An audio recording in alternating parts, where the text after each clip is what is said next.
چھوڑیں گے۔ اس لیے دو طرح کے شرنارتھی ہیں، مسافر ہیں، فیصلہ ہمیں کرنا ہے ہم کس طرح جانا تو ویسے بھی ہے مگر مجرم کی طرح جاؤ اس سے بہتر ہے کہ مہمان کی طرح جایا جائے، بلایا جائے، پھر دیکھیے انعام و اکرام اللہ تعالیٰ کیسے دروازے کھولتا ہے۔ اس لیے فکر نہ کریں کہ کیا کیا انعام آنے والا ہے، بے شک آپ اپنے اعتبار سے دنیا آباد کرنے کے لیے یہ ساری فکر ایک اعتبار سے ضروری بھی ہے اور دنیا میں رہنے کے لیے یہ ساری چنتا بھی ہے، مگر اصل فکر آخرت کی ہو، اصل فکر قبر کی ہو کہ وہاں ایناسی میں نام غائب رہے گا تو پھر کوئی بچانے والا نہیں ہے۔ اس لیے یہاں رہ کر آخرت کی سیٹ کو ریزرو کرو، قبر کی سیٹ کو ریزرو کرو، آخرت کی فکر کرو۔ مصطفیٰ کہتے ہیں الدنیا مزرع الآخرہ، دنیا آخرت کی کھیتی ہے، یا محنت سے ہل چلاؤ یا مشقت سے ہل چلاؤ، یا عبادت اللہ کی بندگی ریاضت اس کے قانون اس کے نبی کی سیرت میں لگ جاؤ، یا جس قدر ہل چلاؤ گے وہ کھیتی آخرت میں اللہ تعالیٰ پھل سمیت ہریالی سمیت عطا کرے گا۔ اس لیے یہ دنیا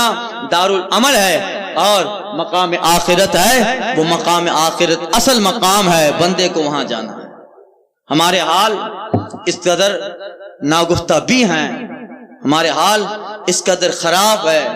کہ ہمیں حکومت کی طرف سے کوئی قانون آتا ہے تو ہل جاتے ہیں مگر اللہ کے قانون میں کبھی اپنے آپ کو ہلاتے نہیں ہیں۔ 1400 سال سے یہ قانون پڑھا جا رہا ہے، الم یاتی للذین آمنوا ان تخشع قلوبہم لذکر اللہ،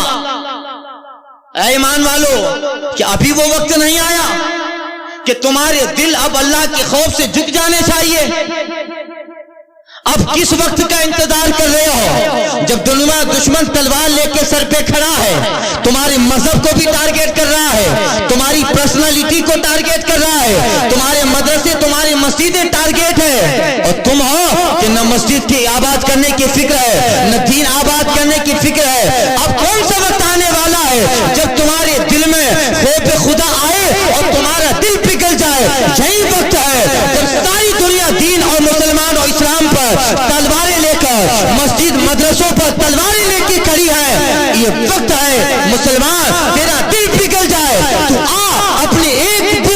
ایک سیٹ تو مسجد میں بک کرا۔ میرا دعویٰ ہے جس کی مسجد میں سیٹ بک رہے گی اللہ اس کے لیے ہر جگہ پہ راستہ بناتا جائے گا۔ وَمَن يَتَّقِ اللَّهَ يَجْعَل لَّهُ مَخْرَجًا وَيَرْزُقْهُ مِنْ حَيْثُ لَا يَحْتَسِبُ، اللہ کہتا ہے جس نے اپنے دل میں اللہ کا ڈر پیدا کیا، تقوی اختیار کر لیا، يَجْعَل لَّهُ مَخْرَجًا، اللہ اس کے لیے راستے بنا دے گا، وَيَرْزُقْهُ مِنْ حَيْثُ لَا يَحْتَسِبُ، تو اللہ ایسی جگہ سے روزیاں دے گا جہاں اس کا وہم و گمان تک نہ ہوگا۔ اس لیے دنیا کی فکر رہے مگر آخرت کی بھی فکر رہے۔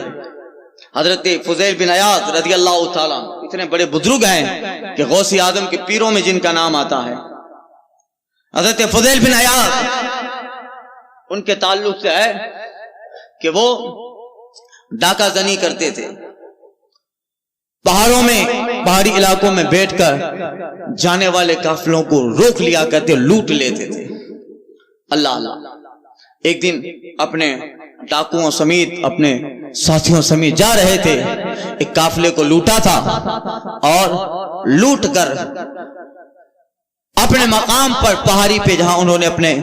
بسیرے بنائے تھے وہاں جا ہی رہے تھے، رستے میں کاغذ کا ٹکڑا پڑا تھا، اس کاغذ کے ٹکڑے میں یہی آیت کریمہ لکھی تھی، الم یاتی للذین آمنوا ان تخشع قلوبہم لذکر اللہ، اے فضیل کہ ابھی وہ وقت نہیں آیا کہ تیرے دل تمہارے قلوب تمہارے دل اللہ کی یاد میں جھک جانے چاہیے۔ کبھی کبھی تھوڑی سی بات بھی بڑی نصیحت آمیز اور بڑا کام کر جاتی ہے۔ طوفان نور لانے سے چشم فائدہ تو بوند کافی اگر اثر کرے۔ یہ آیت پر جناب فضیل بن عیاض کی نظر پڑتی ہے، دل میں خوف خدا آیا، اپنے بسیروں پہ گئے، اپنے ڈاکوؤں سے اپنے ساتھیوں سے کہا لوگوں کب تک یہ چیزیں کرتے رہیں گے کہ ہمیں اللہ کے پاس نہیں جانا، زندگی کی آدھے حصے کو تو ہم نے اسی طرح گناہوں میں لوگوں کے مال کو لوٹنے میں لوگوں کے اسباب کو لوٹنے میں گوا دیا، اب اللہ کی طرف کب آئیں گے؟ یہ آیت کریمہ جو کسی جگہ کاغذ پہ لکھی ہوئی پڑھی ہے، یہ ایسے ہی نہیں پڑھی ہے، جنگل میں آیت کریمہ کہاں جانب لا اشارہ ہے، من جانب لا تھوٹ ہے، انڈیکیٹر دیا جا رہا ہے۔ اے فضیل کب تک جنگلوں میں لوگوں کی ڈاکہ زنی کرتے رہو گے؟ اب وقت آیا ہے اس پہاڑی علاقوں کو ڈاکہ زنی سے نہیں خانقاہوں سے آباد کرو، حق کی آوازوں سے آباد کرو۔ اتنا کہنا تھا۔ حضرت فضیل توبہ کرتے ہیں اور اپنے ساتھیوں سے کہتے جاؤ میں تمہیں اجازت دیتا ہوں، تمہیں جو کرنا ہے کرو۔ ساتھیوں کے مقدر میں بھی اللہ نے توبہ لکھی ہے۔ ساتھی کہتے ہیں فضیل جب ڈاکہ زنی میں ہمارا سردار تھا تو توبہ کرنے میں بھی ہمارا سردار ہے۔ سب نے توبہ کی اور خوف خدا، اطاعت الہی، فرمان مصطفیٰ میں لگ جاتے ہیں۔ مختصر سا وقت گزرے نہیں پاتا ہے، اللہ سارے لوگوں کو وقت کے اولیاء میں شامل فرما دیتا۔ فضیل بن عیاض اتنے بڑے ولی بنتے ہیں، آپ کو تعجب ہوگا کہ غوث پاک کے پیروں میں حضرت فضیل بن عیاض کا نام آ رہا ہے۔ اتنے بڑے بزرگ بن گئے، اور وہ آبادی، وہ علاقہ پہاڑوں کا جہاں پہ مستیاں و مذاق ہوا کرتا تھا، اور وہاں پر لوگوں کے لوٹنے کے قافلے کو لوٹنے کی پلاننگ ہوا کرتی تھی، وہی خانقاہ بنائی۔ اب اس آبادی میں جنگل کو منگل بنایا، اب وہاں مسجدیں ہو گئی، مدرسے ہو گئے، خانقاہ بنائی گئی، اور اسی فضا میں حق ہو اور نعرہ تکبیر کے نعرے گونجنے لگے۔ اللہ اللہ، اس لیے الم یات للذین آمنوا ان تخشع قلوبہم لذکر اللہ۔ اے لوگو کیا ابھی بھی وہ وقت نہیں آیا؟ کب آئے گا وہ وقت؟ ابھی وہ وقت نہیں آیا کہ ہمارے دل اللہ کے خوف میں جھک جانے چاہیے۔ جب پکڑ پکڑ کے ملک سے باہر نکالا جائے گا تب تہجد پڑھیں گے، جب گھروں کو سیل کر دیا جائے گا تب مسجدیں آباد کرو گے۔ زلزلہ آیا تھا تو لوگ سمجھ لیں گے کہ اب کبھی بھی آ سکتا ہے، مر سکتا ہے۔ فجر میں دیکھو تو جمعہ کا منظر نظر آتا تھا۔ اب کب؟